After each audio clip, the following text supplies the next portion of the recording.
para alabanza de su gloria. Efesios 1:14b. Buenas noches, los saludo hoy, 13 de diciembre, mes de Acción de Gracias.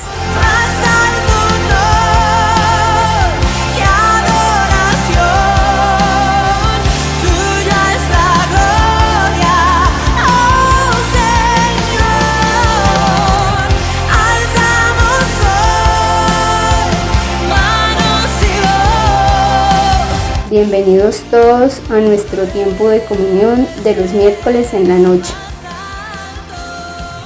Meditaremos en Más que gratitud al Hijo.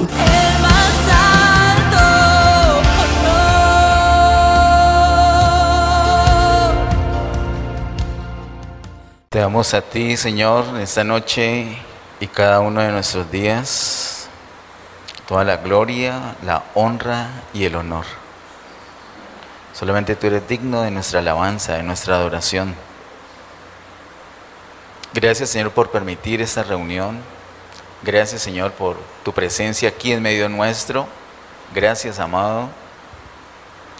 Nuestro corazón está abierto para ti, Señor.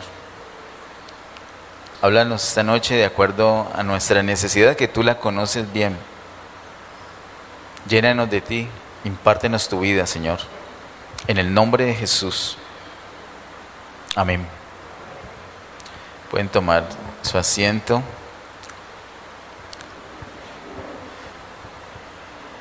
Tenemos un tema los miércoles en la noche para este mes y es más que gratitud.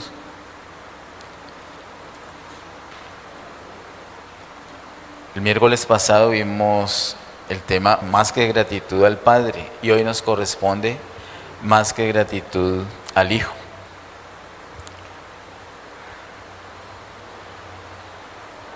Hace 8 días vimos que la palabra de Dios nos muestra cómo el Padre, el Hijo y el Espíritu Santo actúan de acuerdo al propósito de Dios. Cada uno hace una parte muy especial, sin estar separados, pero se puede distinguir lo que hace cada uno.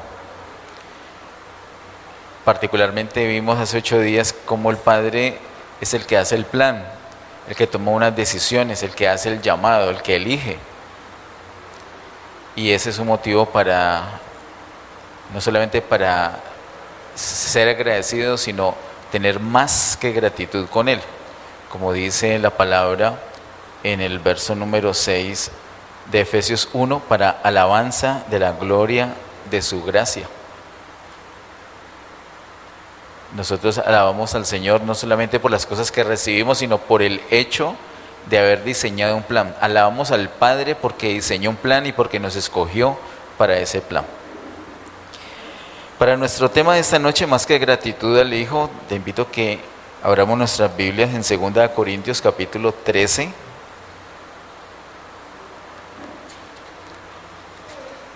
Segunda Corintios capítulo 13. El último verso, el verso 14, dice: la gracia del Señor Jesucristo, el amor de Dios y la comunión del Espíritu Santo sean con todos vosotros. Amén. Hace 8 días también usamos este versículo para ver que hay una fuente de todas las cosas y es el Padre. Menciona el amor relacionado con el Padre, mientras que la gracia está relacionada con el Señor Jesucristo y la comunión con el Espíritu Santo. Hoy, que nos corresponde más que gratitud al Hijo, por supuesto que vamos a ver lo relacionado a la gracia. Dice la gracia del Señor Jesucristo. También les comenté hace 8 días que así como en el Antiguo Testamento hay una bendición muy conocida, es una clase, un tipo de bendición muy especial y es la bendición sacerdotal. En el Nuevo Testamento tenemos esta bendición de 2 Corintios 13, 14 y es la bendición apostólica. A diferencia de la del Antiguo Testamento, que empieza con el Padre, esa empieza con el Hijo.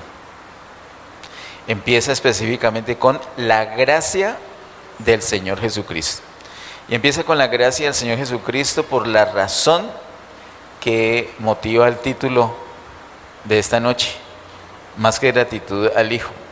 La razón por la cual empieza con la gracia del Señor Jesucristo es porque en el Nuevo Testamento tenemos el cumplimiento del Antiguo Testamento. El Nuevo Testamento es el cumplimiento del Antiguo Testamento. Es el cumplimiento de las promesas, es el cumplimiento de la ley, es el cumplimiento de las profecías. Todo el Nuevo Testamento es el cumplimiento de todo el Antiguo Testamento. Y ese cumplimiento se da precisamente en Cristo. Y se da específicamente con la gracia del Señor Jesucristo.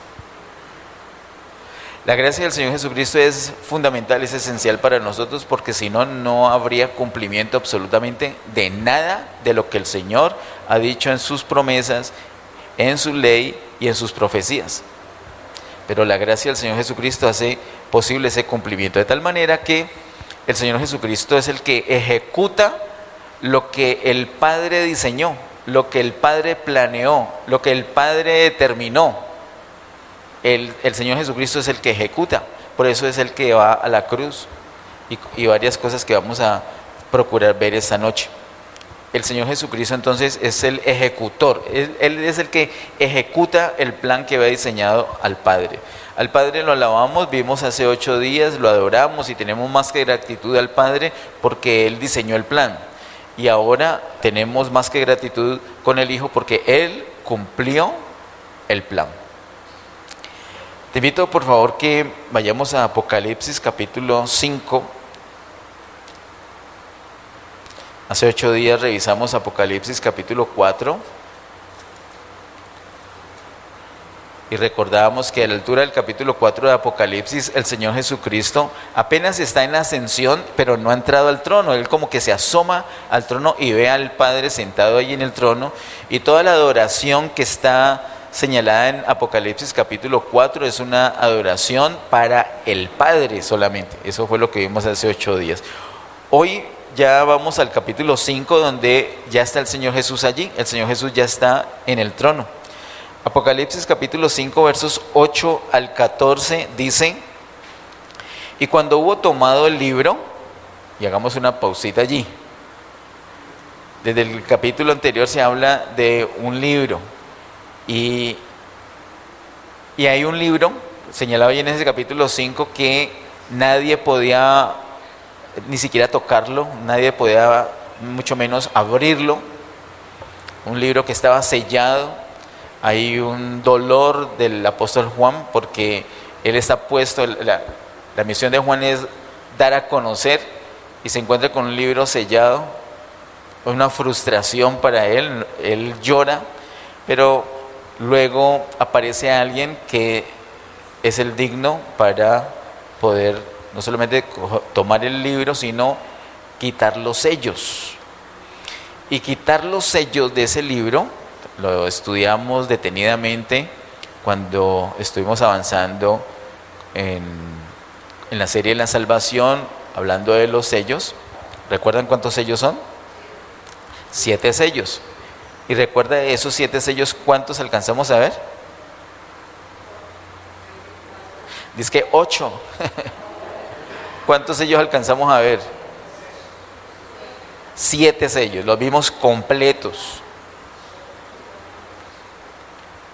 Usted lo puede revisar, en el YouTube tenemos las prédicas, pero más que eso tenemos una copia de la Biblia y tenemos desde el capítulo 6 en adelante de Apocalipsis para ver esos sellos. Pero lo que quiero destacar acá es que llega un momento donde alguien apareció, solamente había una persona digna de desatar esos sellos de ese libro. Sigo entonces, vuelvo a leer desde el inicio, verso 8 al 14 de Apocalipsis 5, dice: y cuando hubo tomado el libro, los 4 seres vivientes y los 24 ancianos se postraron delante del Cordero.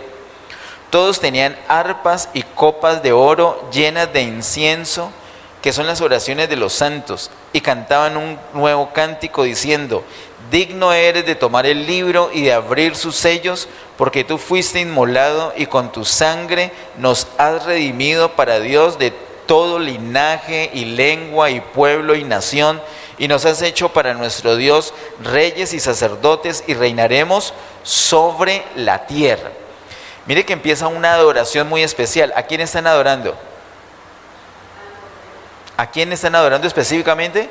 Al Cordero. ¿Y quién es ese Cordero? El Señor Jesús. Dice, hay una razón de la adoración, hay una razón por lo cual es digno, dice el verso 9, digno eres de tomar el libro y de abrir sus sellos, porque tú fuiste inmolado y con tu sangre, y sigue diciendo, el Señor es el que ha ejecutado, el Señor es el que le toca hacer el plan, ejecutar todo. Vimos cuando estudiamos los sellos, los 7 sellos, que el hecho de desatar, de quitar un sello, no es solamente ir a un libro y quitarlo, sino que quitarlo implica cumplirlo, pasar por ahí. El Señor es el cumplimiento de todo, inclusive de esos sellos. Solamente el Señor es el que puede ejecutar todo el plan de Dios. Cuando por fin aparece alguien que puede no solamente tomar ese diseño, ese libro donde está todo lo que se va a ejecutar, sino desatar los sellos, cuando aparece alguien, entonces inmediatamente viene la adoración. ¿Por qué lo adoran? Porque Él está ejecutando. El Señor Jesús es digno de nuestra adoración porque Él es el que ejecuta el plan de Dios. Nosotros al Señor Jesús le debemos más que gratitud porque Él ha ejecutado el plan de Dios. Dice el versículo 10, versículo 11 dice: y miré y oí la voz de muchos ángeles alrededor del trono y de los seres vivientes y de los ancianos, y su número era millones de millones, como le gusta a Caleb esa expresión, que decían a gran voz: el Cordero que fue inmolado es digno de tomar el poder, las riquezas, la sabiduría, la fortaleza, la honra, la gloria y la alabanza. Miren todo lo que dice. ¿Para quién es todo eso? Para el Cordero.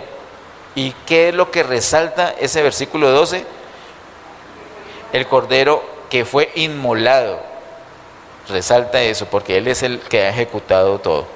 Versículo 13: y a todo lo creado que está en el cielo y sobre la tierra y debajo de la tierra y en el mar, y a todas las cosas que en ellos hay, oí decir: al que está sentado en el trono y al Cordero sea la alabanza, la honra, la gloria y el poder por los siglos de los siglos.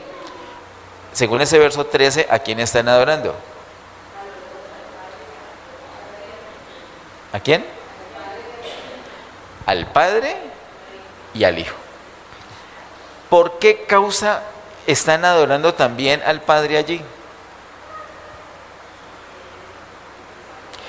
Hay una escena donde todavía no hay adoración.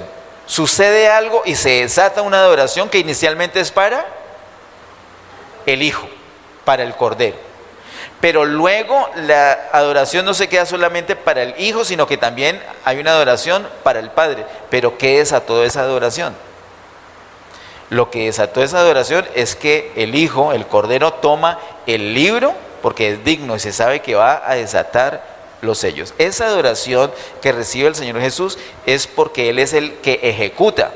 Y esa adoración no solamente viene para el Señor Jesús, para el Hijo, sino también para el Padre, pero es el mismo motivo. Aquí la adoración no es porque se planea, como en el capítulo 4. Aquí la adoración es porque se ejecuta el plan. Nosotros le debemos más que gratitud al Señor Jesús, al Hijo, porque Él ha ejecutado el plan. Nosotros debemos ser agradecidos cuando Él nos bendice, cuando tenemos algo, cuando se manifiesta algo de parte del Señor, debemos ser agradecidos. Pero al Padre lo debemos adorar porque Él ha diseñado, porque Él ha planeado. Así no estemos recibiendo nada en el momento, Él es digno de nuestra adoración porque Él ha planeado. Y al Señor Jesús lo debemos adorar porque Él ha ejecutado. Por eso es que al Padre y al Hijo le debemos más que gratitud, más que gratitud. Bien, me quedé en el versículo, falta el verso 14, el verso 14 dice: los 4 seres vivientes decían amén, y los 24 ancianos se postraron sobre sus rostros y adoraron al que vive por los siglos de los siglos. Hay una adoración allí, inicialmente para el Hijo, luego para el Hijo y para el Padre, pero el detonante fue que el Hijo tomara el libro, porque se sabía que iba a ejecutar todo lo que había en él. Muy bien, vamos ahora por favor a Efesios capítulo 1. Efesios capítulo 1, y allí consideremos los versos 7 al 12.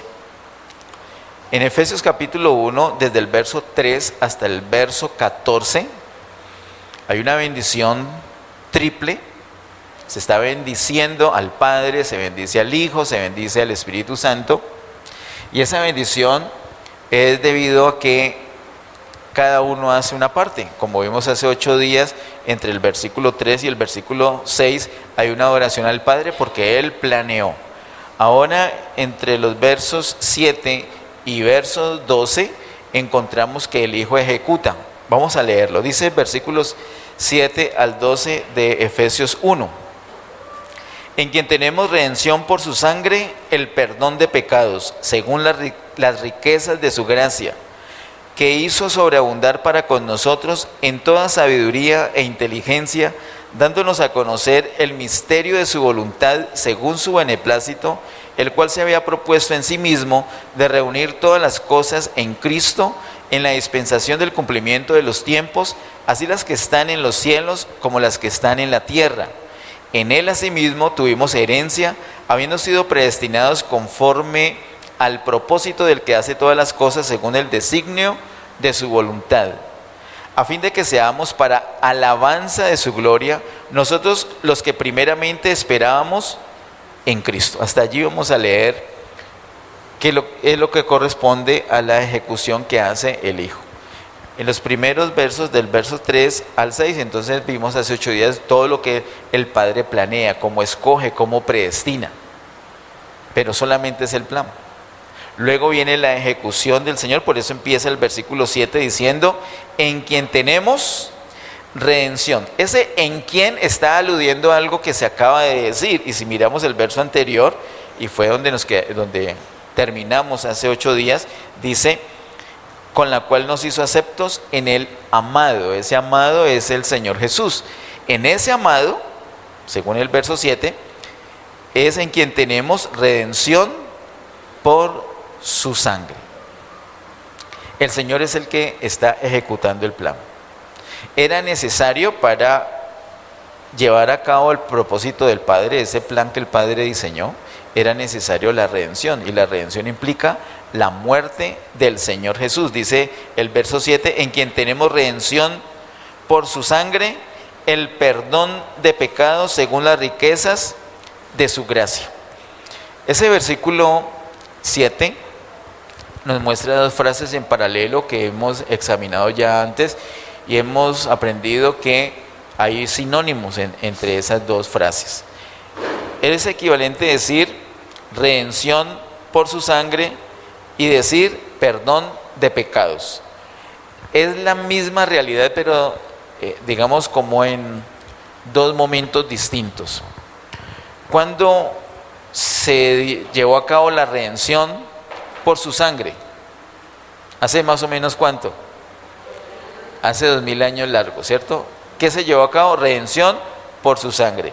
Y lo otro, el perdón de pecados, ¿cuándo se llevó a cabo?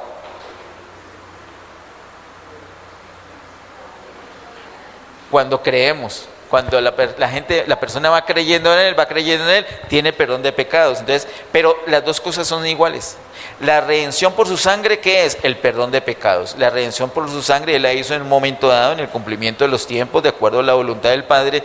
Y cuando se hace efectivo para una persona, cuando la persona cree, cuando la persona recibe a Cristo, cuando recibe ese perdón, acepta esa redención. en quien tenemos redención por su sangre, el perdón de pecados, y luego dice, según las riquezas de su gracia.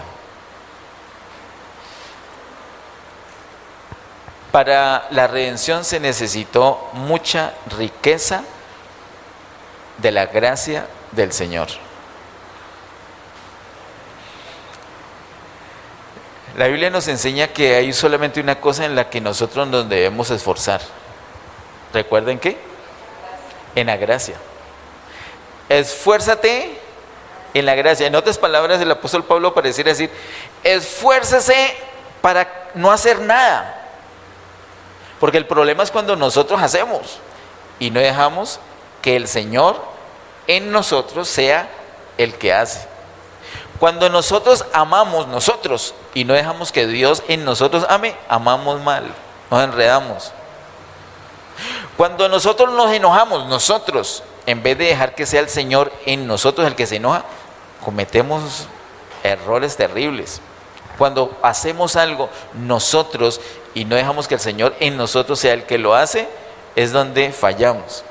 Por eso el esfuerzo que tenemos que hacer es en la gracia, esforzarnos en, no, pero es que eso alguien tenía que hacer eso, no, esfuércese y espere que sea el Señor en usted, de que, Él puso en mí el querer y el hacer, ahora sí voy y lo hago, pero no salir corriendo como si fuéramos bomberos a hacer cual cosa se nos ocurre, sino esperar que el Señor sea el que lo hace. Nosotros somos pareciera que no, pero somos muy serviciales, queremos hacer las cosas, queremos hacerle, y por hacerle bien a las personas les hacemos mal, porque no hacemos las cosas que Dios quiere, dejemos que Él las haga, que Él las haga. A veces estorbamos un plan que Dios tiene con una persona por ayudarla, nos volvemos un estorbo. Debemos esforzarnos en la gracia. Tenemos esa dificultad. Esforzarnos en la gracia es dejar que la vida del Señor se manifieste y esa vida sea la que hace las cosas. Para nosotros no es fácil eso. Tenemos que estar muy concentrados. A veces hacemos algo y decimos, Dios mío, dejé que Dios actuara o lo hice yo. Y después el problema, ay Señor, bendiga esto que acabo de hacer. Debemos esforzarnos en la gracia. Ese es nuestro punto de vista con la gracia. Pero ¿cómo fue el punto de vista con la gracia para el Señor Jesús? Porque para la redención se tuvo que usar muchas riquezas de su gracia. Para Él redimirnos, primero que todo, como está escrito en Hebreos, sin derramamiento de sangre no hay perdón, no hay remisión de pecados. Alguien tenía que morir. Y los candidatos éramos nosotros, que fuimos los que pecamos. Estamos condenados a muerte. Y la justicia de Dios tiene que ser satisfecha. ¿Cómo se satisface la justicia de Dios? Matándonos, literalmente. Eso no es una metáfora. La justicia de Dios está en que usted pecó, usted murió y la justicia queda satisfecha. Pero se le presenta un problema a Dios muy grande y es que nos amó.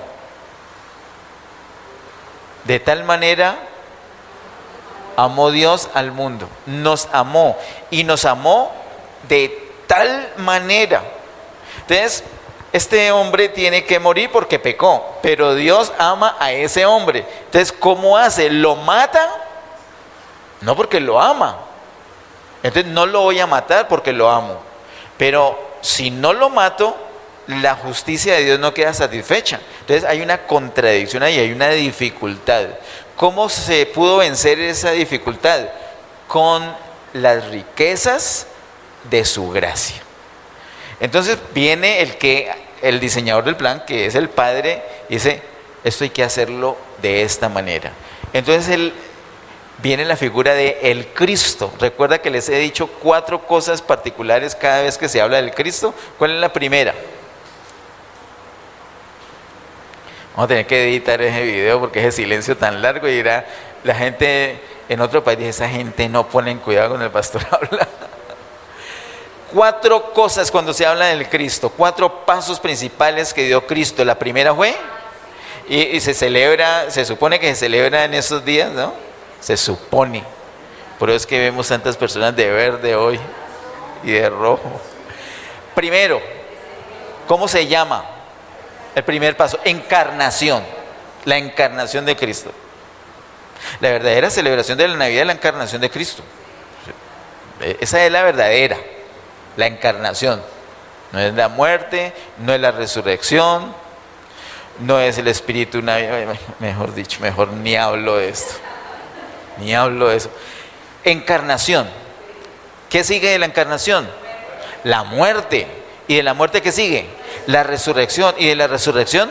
La ascensión. Esos 4 pasos es la característica del Cristo. Cada vez que dicen Cristo, Él fue enviado para el plan de Dios. Y el plan de Dios tiene 4 pasos básicos: encarnación, muerte, resurrección y ascensión. Para todo eso se necesitó las riquezas de su gracia. Para todo. Miren, para encarnarse, por favor, ¿quién fue el que se encarnó? ¿Qué dice Juan 1? ¿Quién se encarnó? Se me pone la piel de gallina. ¿Quién? El verbo. ¿Y quién era el verbo? ¡Ah! Por Dios. Eso. Dios encasillarse en la carne, en un cuerpo. ¡Ay, por Dios! Miren, nosotros decimos, me tengo que esforzar en la gracia, sobre todo cuando peleamos con la esposa, ¿no? Yo tengo que esforzarme en la gracia. Señor.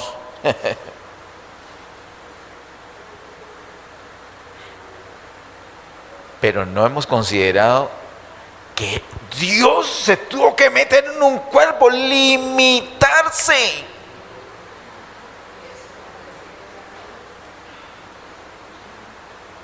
Cuando Él se encarna, no aparece por ahí de 33 años listico para ir en la cruz, sino como, ni siquiera como un niño, por Dios, no.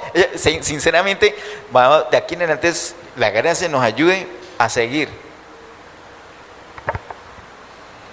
Cuando Él se encarna, ¿cómo aparece en ese vientre? ¿Perdone? No hubo tal. Un fetico que se va desarrollando. Oh, por Dios, estaba más formada Emma ahorita que él cuando arrancó. Por Dios, Dios hecho hombre, pero como, por favor. Y esa paciencia para él estar ahí 9 meses en el vientre, limitado allí, por favor. Luego todo lo crítico del trabajo de parto, es que no solamente fue María, él también tenía que asomar la cabecita. Y después yo me imagino en ese pesebre esas moscas parándosele a él. Todo eso le tocó al Señor. Sí, definitivamente se necesitaron las riquezas de su gracia. Miren que ni siquiera hemos hablado que el niño ha crecido. Cuando va creciendo, me imagino todo el bullying que le hacían. Cuando se pierde, recuerda, en el templo, aguantarse la cantaletica de la mamá. No, todo eso, crecer, la gente verlo, tratarlo de igual. La misma familia no creer en él, por favor. Los hermanos no creían en él. Si se quiere dar a conocer, vaya. Se va a quedar aquí encerrado. ¿Quién lo va a conocer? Vaya. Por favor. Qué fastidio. Se hace un grupo de amigos y lo dejan solo cuando más lo necesitan. Ayúdeme a orar porque es que va a pasar por una situación, y se ponen a roncar. ¿No entendieron? Vamos a roncar, no a orar. Todo eso le tocó pasar al Señor. Y el más fiel de ellos, que le dijo, no, contigo para las que sean, lo negó 3 veces antes de que el gallo cantara. Todo eso le tocó al Señor. Le tocó lavarle los pies al hipócrita este que lo iba a entregar. O sea, todo eso le tocó al Cristo. Y tremendo lo que dice ese Juan 13. Así como amó a sus discípulos, los amó hasta el fin. Todo eso que se requirió, las riquezas de su gracia. Bueno, hagamos un poquito más corta la historia, que es bien larga. Fue a la cruz. Ese dolor insoportable. Por ahí escuché alguien una descripción que hacían, creo que fue Dante Gebel, que la asfixia que provocaba porque no podía dilatar los pulmones, él no podía hacer esto, no tenía apoyo para hacer esto, estaba todo colgado allí, y si trataba de apoyarse, el dolor en los pies por esos clavos, y si trataba de subirse con los brazos, el dolor por los clavos, por favor. ¿Cómo eran las ganas de pedir una legión de ángeles que lo bajen de ahí? ¿Y cómo hizo para soportar las riquezas de su gracia? Listo, ya está, ya murió. Y cuando murió, ¿dónde fue? Nos recordaba el sábado pasado en Jóvenes Andrés, que se fue para el Seol, y es correcto, al Seol. 3 días allí. Miren, a nosotros antes nos parece espectacular que si vamos al Seol 3 días es poquito, porque es que ¿quién somos nosotros? Pero es que estamos hablando que la resurrección y la vida estaban en el Seol. Allí es que, ¿a qué hora? 3 días va a tener que estar aquí. O sea, la vida allí contenida por la muerte, con tal de cumplir el propósito de Dios. ¿Cómo fue posible eso? Por las riquezas de su gracia. Viene la resurrección, se aparecen a los discípulos, lo miran raro, uno de ellos no cree. ¿Yo qué voy a creer? No vengan con ese cuento. O sea, muy duro todo lo que pasó. Les enseña 40 días acerca del reino de Dios, y ellos responden, ve, y entonces vamos a tener representación en el gobierno aquí, por favor. Todo eso necesitó el Señor, las riquezas de su gracia, hasta la ascensión. Para nosotros fue una cosa simple, el perdón de pecados, pero realmente se necesitaron las riquezas de su gracia, como dice el versículo 7. Verso 8, que hizo sobreabundar para con nosotros en toda sabiduría e inteligencia, dándonos a conocer el misterio de su voluntad según su beneplácito, el cual se había propuesto en sí mismo de reunir todas las cosas en Cristo, en la dispensación del cumplimiento de los tiempos. ¿Cuál es la dispensación del cumplimiento de los tiempos?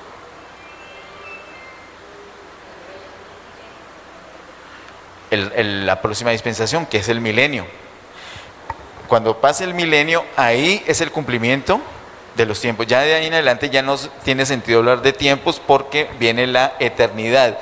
Esa es la dispensación del cumplimiento de los tiempos, literalmente, como dice el verso 10. Dice, de reunir todas las cosas en Cristo en la dispensación del cumplimiento de los tiempos, así las que están en los cielos como las que están en la tierra. Ganas de hablar de allí. 2 pasos para que eso sea posible. Lo dijimos hace años. La Biblia lo dice. 2 pasos. Primero, tiene que ser la sujeción de la iglesia. Todas las cosas van a estar reunidas bajo Cristo, pero primero la iglesia.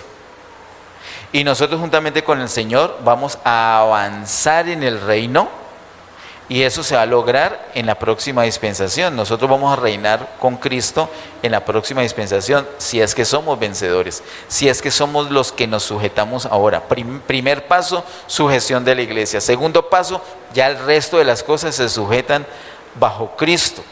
Versículo 11, en él asimismo tuvimos herencia, habiendo sido predestinados conforme al propósito del que hace todas las cosas, según el designio de su voluntad, a fin de que seamos para alabanza de su gloria, nosotros que primeramente esperábamos en Cristo.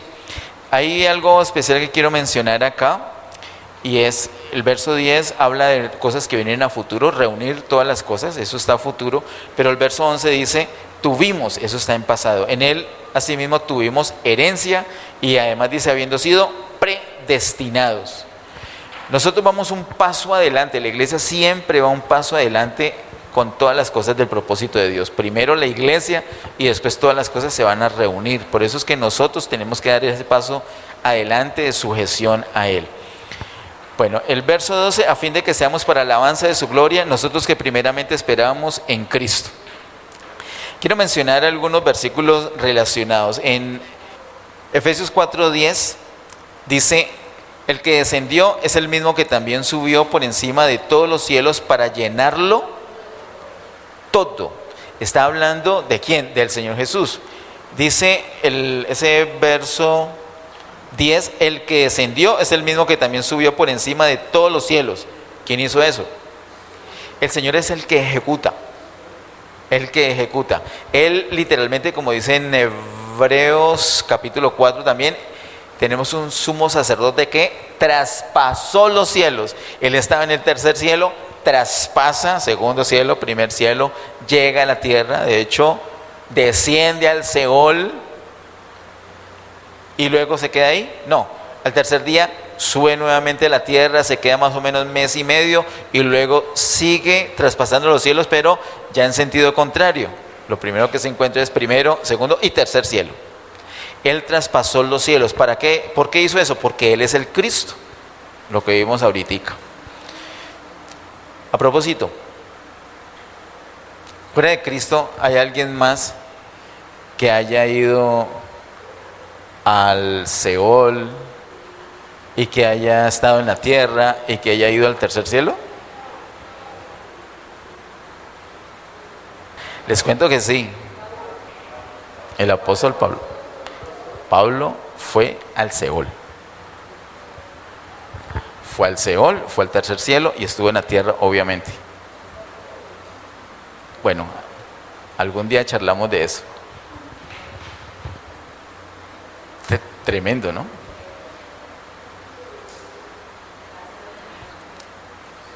No hablemos de eso ahorita, pero es que dan unas ganas. Pero el Señor Jesús traspasó los cielos porque Él es el Cristo. Él es el que ejecuta. También hay algo relacionado aquí en el capítulo 2, Efesios capítulo 2, versos 4 al 7, dice, pero Dios, que es rico en su misericordia, con su gran amor con que nos amó, aun estando nosotros muertos en pecados, nos dio vida juntamente con Cristo. Miren lo que hace el Padre, nos da vida juntamente con Cristo, y entre paréntesis dice, por gracia sois salvos. Esa es la explicación de la gracia. ¿Qué es la gracia?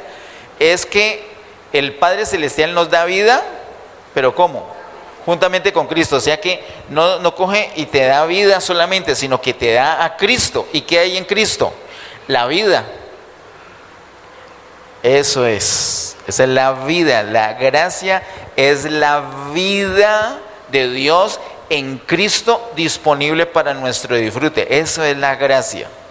Esa es la gracia. Sigue diciendo verso 6 y 7. Y juntamente con Él nos resucitó y asimismo nos hizo sentar en los lugares celestiales con Cristo Jesús. Todo eso son cosas de la ejecución del plan. La muerte, la resurrección, la ascensión, todo eso es parte del plan. Verso 7, mire el verso 7. Para mostrar en los siglos venideros las abundantes riquezas de su gracia en su bondad para con nosotros en Cristo Jesús. Ese versículo 7 relacionado con este versículo 12 del capítulo 1 que dice, a fin de que seamos para alabanza de su gloria. El Señor quiere que nosotros seamos para alabanza de su gloria. ¿Cómo así? Eso no está diciendo que Él quiere que lo alabemos.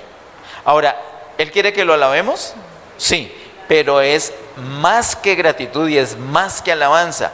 Él quiere que nosotros seamos para alabanza de su gloria. Es decir, que cuando la gente nos mire, la gente diga, no, yo tengo que alabar a Dios. ¿Este era el que le pegaba? No, eso era años atrás. ¿Esta era la que le pegaba a él? Sí, no, pues el Señor la cambió. ¿Y qué va a hacer la gente al ver eso? Va a dar alabanza al Señor, así como en Mateo capítulo 5. Así alumbre vuestra luz delante de los hombres para que vean vuestras buenas obras y glorifiquen a vuestro Padre que está en los cielos.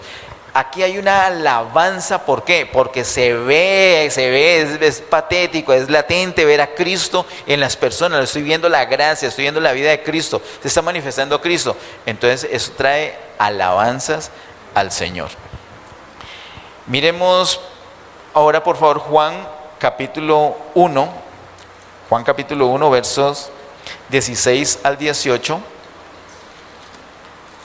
Juan capítulo 1, versos 16 al 18. Dice, porque de su plenitud tomamos todos y gracia sobre gracia, hablando del Señor Jesús. Pues la ley por medio de Moisés fue dada, pero la gracia y la verdad vinieron por medio de Jesucristo. La ley vino por Moisés. ¿Y qué es la ley? La ley, recuerdan que desde el punto de vista de nosotros son unos mandamientos a cumplir, pero desde el punto de vista de Dios es el testimonio de Él, es la fotografía de Él. Él da la ley para que nosotros sepamos que Él es poderoso, que Él es santo, que Él es punto aparte y Él quiere que seamos así. Esa es la ley, que entre otras cosas no pudimos cumplir. Pero luego dice el verso 17, pero la gracia y la verdad vinieron por medio de Jesucristo. La gracia, la vida de Dios en Cristo disponible para nosotros. Esa gracia es la que hace posible que nosotros cumplamos esos mandamientos. Y no solamente la gracia, sino la verdad, la realidad. En otras palabras, el cumplimiento del plan de Dios, el cumplimiento de lo que Él había dado por Moisés, está en Cristo. El verso siguiente lo dice también de otra manera. Dice, verso 18, a Dios nadie le vio jamás.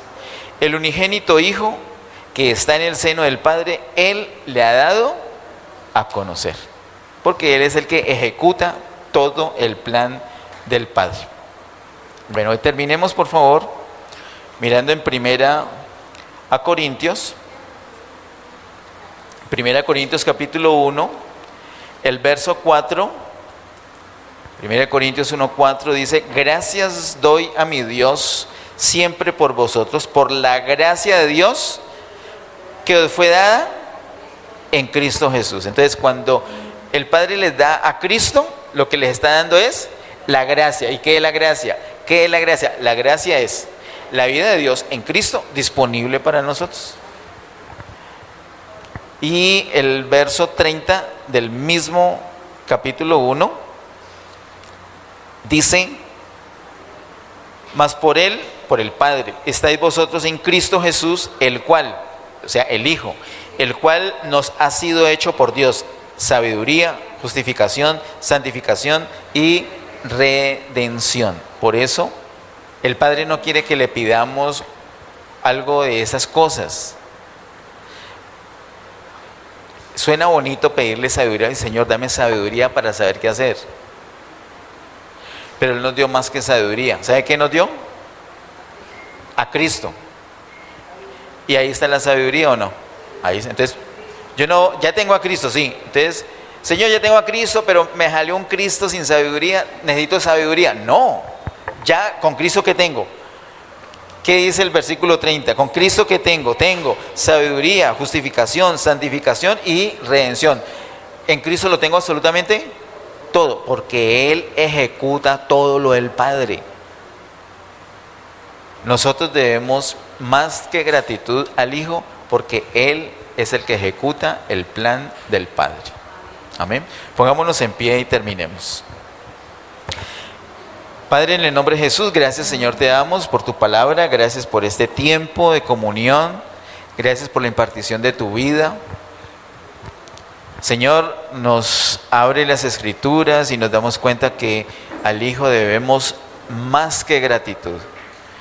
En esta noche damos alabanza al Padre, damos alabanza al Hijo. Gracias, Señor. Gracias, Señor. Nosotros somos las personas que más debemos adorarte, así como la canción dice, nadie alabará más que nosotros. Toda la creación te alaba, pero es que nosotros somos los redimidos. Es que ninguno disfruta toda la bendición que nosotros tenemos en Cristo. Alabamos al Padre por el plan y alabamos al Hijo por la ejecución de ese plan. Adoramos al Hijo porque está lleno de gracia y de verdad para nosotros. Alabamos al Hijo porque está en nosotros llenándonos de la vida del Padre. Adoramos al Hijo porque es el Cristo, el que hizo todas las cosas que el Padre le envió a hacer.